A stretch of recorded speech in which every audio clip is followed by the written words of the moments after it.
यहाँ आने के लिए, आपको तकलीफ़ दी और आपने यहाँ पे अपनी तशरीफ़ आवरी से ये मौका दिया कि आपके ज़रिए हम बात करें।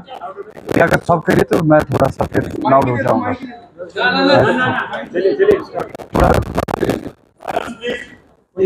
हमने इलेक्शन कमीशन ऑफ इंडिया को पहले ही ये जब उनका विज़िट यहाँ पे हुआ था,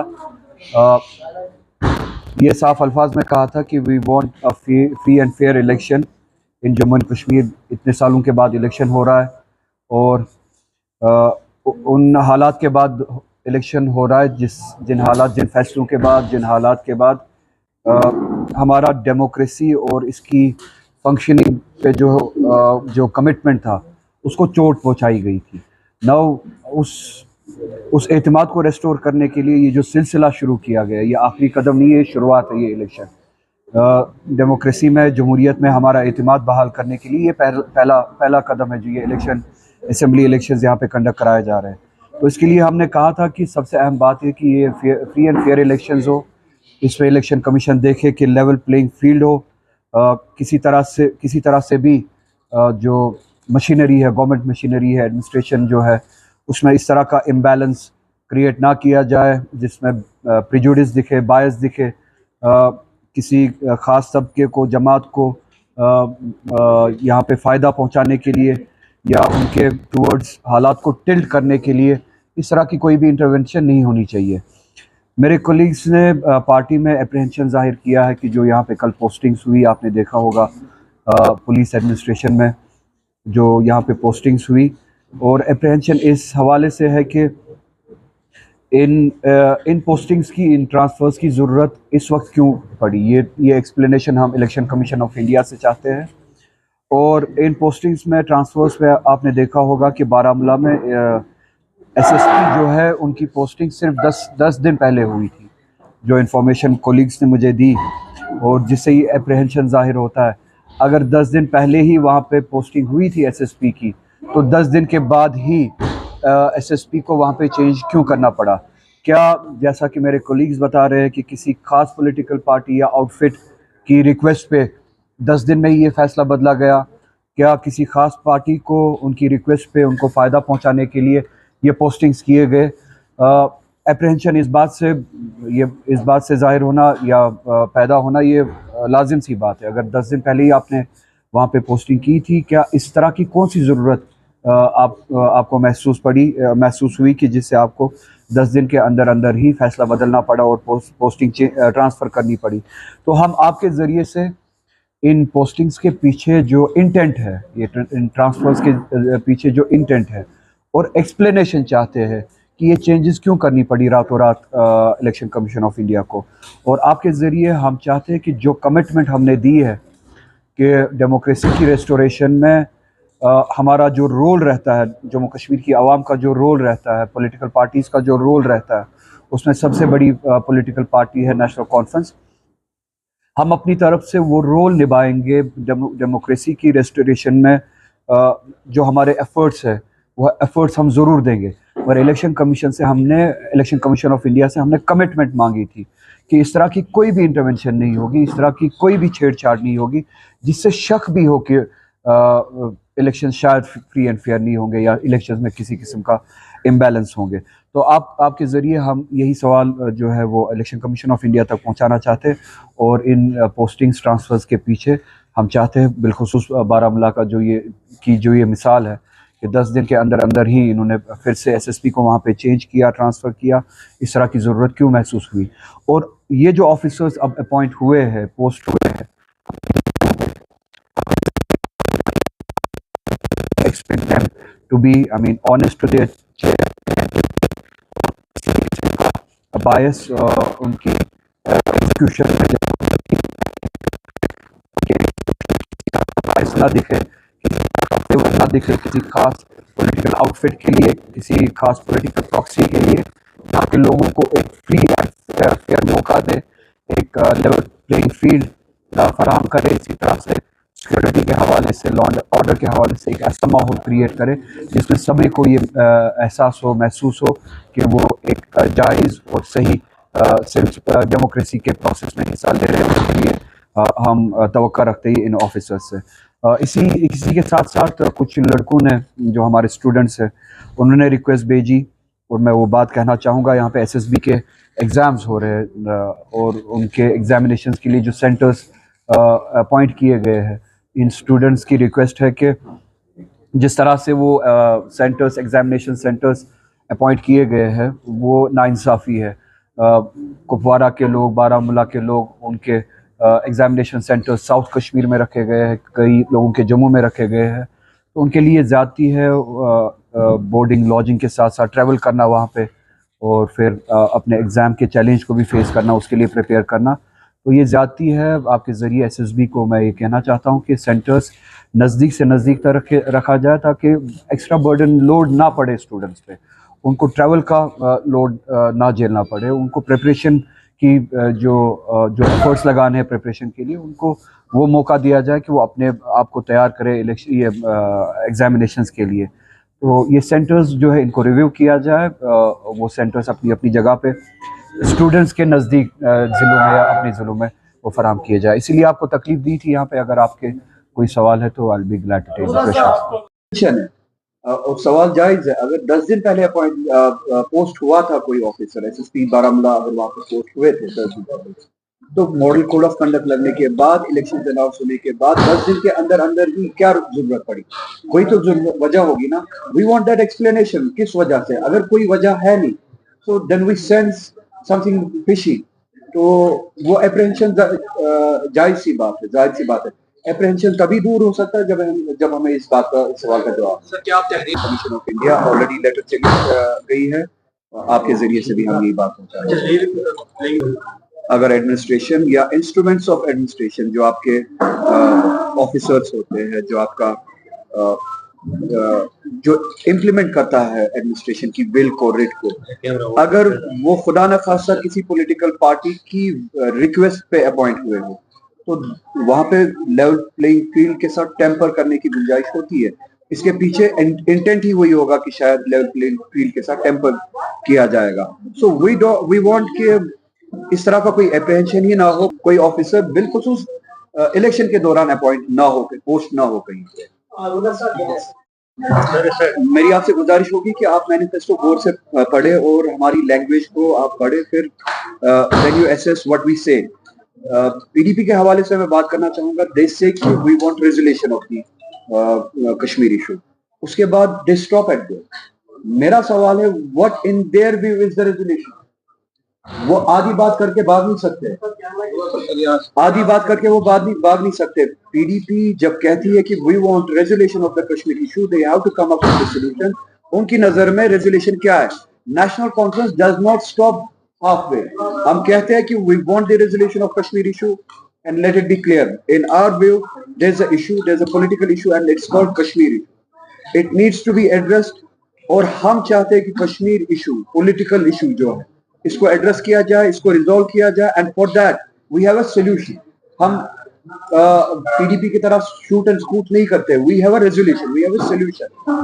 हमारे मैनिफेस्टो में सोल्यूशन जो है इस इशू का, वो autonomy. 370 is the first step, restoration of 370। हमारा हदफ नहीं है रेस्टोरेशन ऑफ 370, हमारा हदफ है रेस्टोरेशन ऑफ ग्रेटर ऑटोनॉमी। हमारी नजर में रेजोल्यूशन है जम्मू कश्मीर के इशू के लिए restoration of autonomy. 370 is the first step towards achieving that objective. तो अगर महबूबा मुफ्ती जी कहती है कि हम कश्मीर इशू का रेजोल्यूशन चाहते हैं, जो भी इस एजेंडा के साथ है उनके साथ चलने के लिए तैयार है। आई थ्रू आपके जरिए मैं उन तक पैगाम पहुंचाना चाहता हूँ। नेशनल कॉन्फ्रेंस ये भी मानती है कि जम्मू कश्मीर का issue it is unresolved issue. ये पॉलिटिकल इशू जो है ये सेटल भी करना, और नेशनल कॉन्फ्रेंस के पास इसके लिए सोल्यूशन भी है, पीडीपी के पास इसके लिए सोल्यूशन नहीं है। अगर now if she sincere to her word, अगर उन्होंने ये बातें ईमानदारी से कही है, तो मैं आपके जरिए उन तक ये पैगाम पहुंचाना चाहता हूँ, उस बात पे कायम रहे, ईमानदारी से कायम रहे। नेशनल कॉन्फ्रेंस ये भी मानती है कि इस इशू को रिजॉल्व करना है, और उस रेजोल्यूशन के लिए वो सोल्यूशन भी देती है, वो ऑटोनॉमी है। तो आपके सवाल के लिए पर्टिकुलरली हमने ये कहा है कि इस असेंबली के जरिए we will start the process and we will start the struggle to get back what we lost, चाहे वो 370 हो, चाहे वो ग्रेटर ऑटोनॉमी हो। तो हमारा 370 के हवाले से we have a clear stand, और उमर साहब ने भी यही बात कही किसी इंटरव्यू में, और यही बात फर्स्ट पॉइंट है हमारा मैनिफेस्टो में। यूं ही अगर हमारी मेजॉरिटी होती है, अगर जम्मू कश्मीर के लोग हमें मेजॉरिटी देते हैं असेंबली में, जो भी असेंबली मेंबर्स हमारे होंगे नेशनल कॉन्फ्रेंस के, असेंबली में पहला बिजनेस जो होगा नेशनल कॉन्फ्रेंस का, वो ये होगा कि विल ब्रिंग अ रेजोल्यूशन कि 2019 के फैसले जिसमें 370 अंक से छीना गया, वो फैसले ये जम्मू कश्मीर की असेंबली मुस्तरद करती है। And with that will start the struggle through the legislative assembly, a legislative struggle, a political struggle to get back what we lost, what was snatched from us on August. BJP का अपना agenda है. We have our own point of view. We have our own understanding of the things. हम समझते और हम जानते हैं कि ये कश्मीर जम्मू कश्मीर तब तक भुगतता रहेगा जब तक ये दोनों मुल्क, हमारा मुल्क और पाकिस्तान, किसी टेबल पे ना आए, इस चीज को फॉर एवर रिजॉल्व ना करें. चाहे पाकिस्तान कमजोर है, चाहे मजबूत है, वो जवाब नहीं है. वो जवाब नहीं है. जवाब ये है कि हम समझते हैं, जम्मू कश्मीर के लोग समझते हैं. ये नेशनल कॉन्फ्रेंस नहीं समझती है. नेशनल कॉन्फ्रेंस जो है वो सेंटिमेंट को रिप्रेजेंट कर रही है, अंडरस्टैंडिंग को रिप्रेजेंट कर रही है कि इन हालात को परमानेंटली सेटल करने के लिए हिंदुस्तान और पाकिस्तान को आपस में बात करनी पड़ेगी. और हिंदुस्तान और पाकिस्तान को न सिर्फ आपस में बात करनी पड़ेगी, कोई भी डायलॉग तब तक इनकम्प्लीट है जब तक उस डायलॉग का part and parcel Jammu Kashmir का आवाम. गुजारिश होगी कि आप मैनिफेस्टो गौर से पढ़े और हमारी लैंग्वेज को आप पढ़े, फिर then you assess what we say. PDP के हवाले से मैं बात करना चाहूँगा. दे से कि we want resolution of the Kashmir issue. उसके बाद दे स्टॉप एट देयर. मेरा सवाल है, what in their view is the resolution? वो आधी बात करके भाग नहीं सकते. आधी बात करके वो भाग नहीं सकते. पीडीपी जब कहती है कि we want resolution of the Kashmir issue, they have to come up with the solution. उनकी नजर में रेजोल्यूशन क्या है? National Conference does not stop half way. हम कहते हैं कि we want the resolution of Kashmir issue and let it be clear, in our view there is a issue, there is a political issue and it's called Kashmir issue. It needs to be addressed. और हम चाहते हैं कि Kashmir issue, political issue जो है, इसको address किया जाए, इसको रिजॉल्व किया जाए. And for that we have a solution. हम पीडीपी की तरह शूट एंड स्कूट नहीं करते. We have a resolution, we have a solution. हमारे मैनिफेस्टो में सोल्यूशन जो है इस इशू का, वो ऑटोनॉमी है. 370 is a first step, restoration of 370. हमारा हदफ नहीं है रेस्टोरेशन ऑफ 370. हमारा हदफ है रेस्टोरेशन ऑफ ग्रेटर ऑटोनॉमी. हमारी नज़र में रेजोल्यूशन है जम्मू कश्मीर के इशू के लिए restoration of autonomy. 370 is the first step towards achieving that objective. तो अगर महबूबा मुफ्ती जी कहती है कि हम कश्मीर इशू का रेजोल्यूशन चाहते हैं, जो भी इस एजेंडा के साथ है उनके साथ चलने के लिए तैयार है. थ्रू आपके ज़रिए मैं उन तक पैगाम पहुँचाना चाहता हूँ. नेशनल कॉन्फ्रेंस ये भी मानती है कि जम्मू कश्मीर का issue it is unresolved issue. ये पॉलिटिकल इशू जो है ये सेटल भी करना, और नेशनल कॉन्फ्रेंस के लिए सोल्यूशन भी है. पीडीपी के पास इसके लिए सोल्यूशन भी है. अगर now if she sincere to her words, अगर उन्होंने ये बातें ईमानदारी से कही, मैं आपके जरिए उन तक पैगाम पहुंचाना चाहता हूं, उस बात पे कायम रहे, ईमानदारी से कायम रहे. नेशनल कॉन्फ्रेंस ये भी मानती है कि इस इशू को रिजॉल्व करना है, और रेजोल्यूशन के लिए वो सोल्यूशन भी देती है, वो ऑटोनॉमी है. तो आपके सवाल के लिए पर्टिकुलरली हमने ये कहा है कि इस असेंबली के जरिए we will start the process and we will start the struggle to get back what we lost. चाहे वो 370 हो, चाहे वो ग्रेटर ऑटोनॉमी हो. तो हमारा 370 के हवाले से we have a clear stand. और उमर साहब ने भी यही बात कही किसी इंटरव्यू में, और यही बात फर्स्ट पॉइंट है हमारा मैनिफेस्टो में. जो ही अगर हमारी मेजॉरिटी होती है, अगर जम्मू कश्मीर के लोग हमें मेजॉरिटी देते हैं असेंबली में, जो भी असेंबली मेंबर्स हमारे होंगे नेशनल कॉन्फ्रेंस के, असेंबली में पहला बिजनेस जो होगा नेशनल कॉन्फ्रेंस का, वो ये होगा कि विल ब्रिंग अ रेजोल्यूशन कि 2019 के फैसले जिसमें 370 अंक से छीना गया, वो फैसले ये जम्मू कश्मीर की असेंबली मुस्तरद करती है. And with that will start the struggle through the legislative assembly, a legislative struggle, a political struggle to get back what we lost, what was snatched from us on August 5. BJP का अपना agenda है. We have our own point of view. We have our own understanding of the things. हम समझते और हम जानते हैं कि ये कश्मीर तब तक जम्मू कश्मीर तब तक भुगतता रहेगा जब तक ये दोनों मुल्क, हमारा मुल्क और पाकिस्तान, किसी टेबल पे ना आए, इस चीज़ को फॉर एवर रिजॉल्व ना करें। चाहे पाकिस्तान कमज़ोर है, चाहे मजबूत है, वो जवाब नहीं है। वो जवाब नहीं है। जवाब ये है कि हम समझते हैं, जम्मू कश्मीर के लोग समझते हैं, ये नेशनल कॉन्फ्रेंस नहीं समझती है।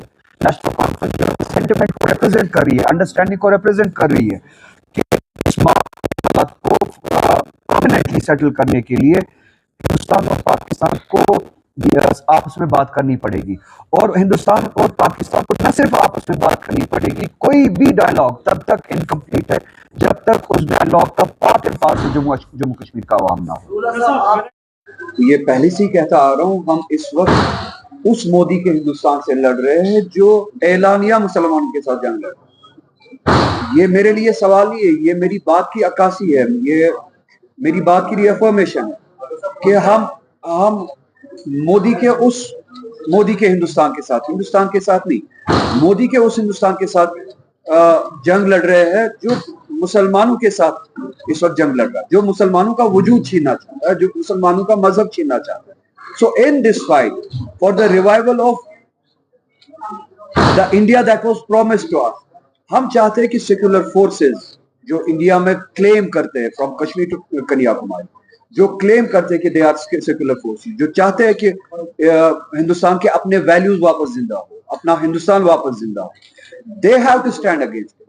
ये लड़ाई हमारी अकेले की नहीं है, ये लड़ाई मुसलमानों की नहीं है, ये लड़ाई उतनी ही राहुल गांधी की भी होनी चाहिए। आपके जरिए मैं राहुल गांधी या इंडिया अलायंस जिसके हम पार्ट भी है, उनसे चाहूंगा, उनसे तवक्का रखूंगा, जब मुसलमान की नमाज पे, मुसलमान के हुकूक पे, मुसलमान के ईमान पे, मुसलमान के लिबास पे, मुसलमान के सर्वाइवल पे, जॉब पे, राइट पे हमला होता है, उसी एंथुजियाज्म और उसी एनर्जी के साथ राहुल गांधी और इंडिया अलायंस के सभी जो अलायंस पार्टनर्स है, उनको मुसलमानों के लिए खड़ा होना पड़ेगा, खड़ा होना चाहिए। जैसे हम दलितों के लिए खड़े होते होना भी चाहिए, होना है, इसी तरह से राहुल गांधी को और इंडिया अलायंस के सभी पार्टनर्स को मुसलमानों के लिए खड़ा होना है। Now India has to decide, it's not for us कि उनको do the entire population of India including us want an India जहां पे दीन के नाम पे, मजहब के नाम पे कन्फ्रंटेशन हो, आइसोलेशन हो, पोलराइजेशन हो। इसका नुकसान जैसे हमारा मुल्क 10 सालों से भुगत रहा है, अगर इसी तरह से मुल्क चलता रहा, भुगतता रहेगा बदतरीन हालात में, इससे भी बदतरीन हालात में जाएगा। सो ये वो लड़ाई है जो हम लड़ रहे हैं, चाहे जम्मू कश्मीर की आवाम हो, चाहे सारे मुल्क के मुसलमान हो, चाहे माइनॉरिटीज हो। इस लड़ाई में मैं आपके जरिए चाहूंगा कि इंडिया अलायंस पूरी एनर्जी के साथ और विजिबली शामिल हो। ये ना कि माइनॉरिटी का नाम दे के, एक पासिंग बाय रेफरेंस दे के वो काम को पूरा करे। विजिबली शामिल हो, जहां पे भी मुसलमानों के साथ ज्यादती हो रही है, वहां पे राहुल गांधी भी खड़ा हो। वो पार्टी जो बीजेपी के क्लोज थी और एलानिया तौर क्लोज थी, यहाँ पे भी एक पार्टी, उनके हाथ में शायद बल्ला है, नाम मुझे याद नहीं है, वो कहती थी कि मैं बीजेपी का हूँ, बीजेपी मेरी है। वो उनका सरबराह जिसका नाम मुझे याद नहीं, ये कहता था कि मुझे फख्र होगा अगर बीजेपी उसे बुलाएगी। तो इस तरह की पार्टीज, और नॉर्थ में जो पार्टीज बहुत ही क्लोज है बीजेपी के, जिनके जाहिरन बीजेपी के रिश्ते ट्रांसलेट होते हैं घरेलू रिश्तों में, बड़ा भाई छोटा भाई। तो इस तरह की पार्टी जो अभी भी चाहती है कि इलेक्शन, पार्लियामेंट इलेक्शन के जवाब के बाद भी जो लोगों ने उन्हें जवाब दिया, किसी तरह से भी वो सरवाइव करे, तो वो जाके रिक्वेस्ट करते हैं, भीख मांगते हैं इस तरह के फेवर्स की। शायद उनके रिक्वेस्ट पे, उनकी भीख पे इस तरह के फेवर्स शायद दिए गए हो। ये हमारा अप्रहेंशन है। Election commission of India should come out with facts और हमारे इन अप्रहेंशंस का जवाब दे, इसको, इन अप्रहेंशंस को उसी वक्त जवाब मिलेगा। इंजीनियर रशीद की पार्टी जो है वो चाहती है इलेक्शन लड़े, वो आएंगे फील्ड में, डेमोक्रेसी है, हर कोई हिस्सा ले सकता है अगर उनको लगता है कि they should participate more than 2 और 3 कॉन्स्टिट्यूएंसीज। अभी तक शायद वो 1 या 2 असेंबली कॉन्स्टिट्यूएंसीज में कंटेस्ट करते थे, अब उनको लगता है कि शायद और ज्यादा असेंबली कॉन्स्टिट्यूएंसीज में उनको कंटेस्ट करना चाहिए, अब आना चाहिए उनको, उनके लिए दरवाजा खुला है। हम कौन होते हैं बोलने के लिए आना चाहिए या नहीं आना चाहिए।